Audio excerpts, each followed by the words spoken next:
Day 16 of cracking 500 AI and data science interview questions challenge. 5 questions a day, 100 days. One step closer to your dream job. If you are new here, don't forget to check out the first 15 days in the playlist.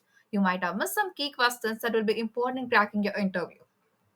What is the difference between normalization and standardization? Scaling features is not just math, it is communication between your data and your model. So, for normalization, it will scale values between 0 and 1. And the formula that we use here is x minus minimum value divided by maximum value minus minimum value.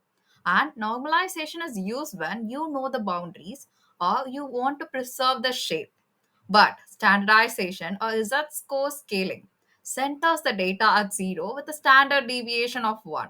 And the formula used here is x minus mean value divided by standard deviation. And it is preferred when data has outliers or follows a normal distribution.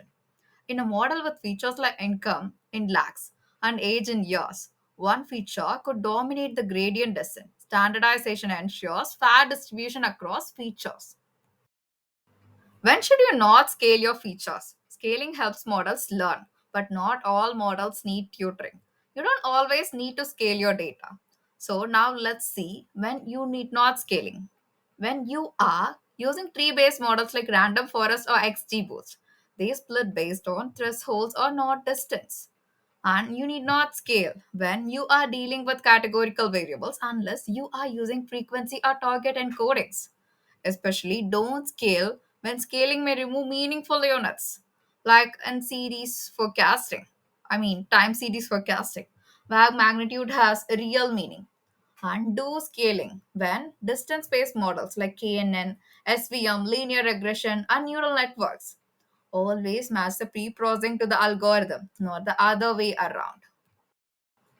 Why do we log transform skewed numerical features before training a model? Extreme values don't break models, but they whisper louder than the rest. Skewed features like income, house price, or purchase amount often have long tails. So, here, these features can bias models toward high values, violate linearity assumptions, reduce model stability.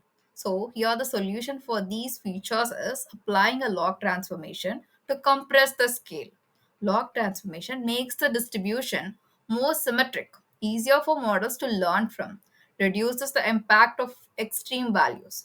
I once worked on a donation data set where log transforming the donation amount improved regression R square by 12 percentage. How do you apply min-max scaling using Scikit-learn?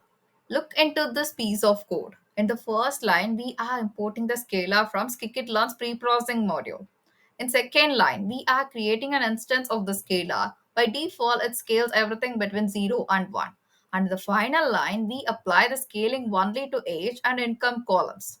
And using fit transform, it first calculates the min and max of each column. Minimum and maximum value of each column, then transforms each value using scaled value. And that is the formula that's given here, x minus minimum value divided by maximum minus minimum value. The transform values in both columns will now range between 0 and 1.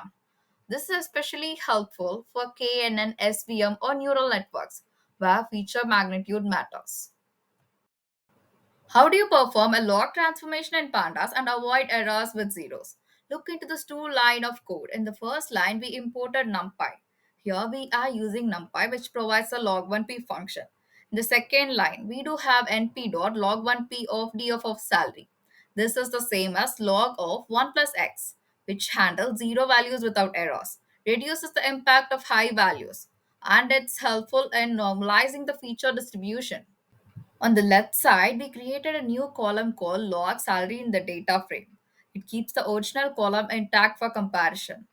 But do you know why we didn't use np.log here? Because log of 0 is undefined. Log 1p avoids this by adding 1 before applying log.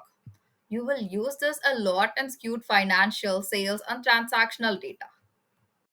Pre-processing is not just cleanup, it is calibration. Scale when it matters, normalize when your model needs distance clarity, and transform when your distribution is playing tricks.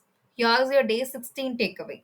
The difference between a working model and a winning one is often in how you treat the data before modeling. Log transform when it's cute, Scale when it is uneven. Drop noise, not signal.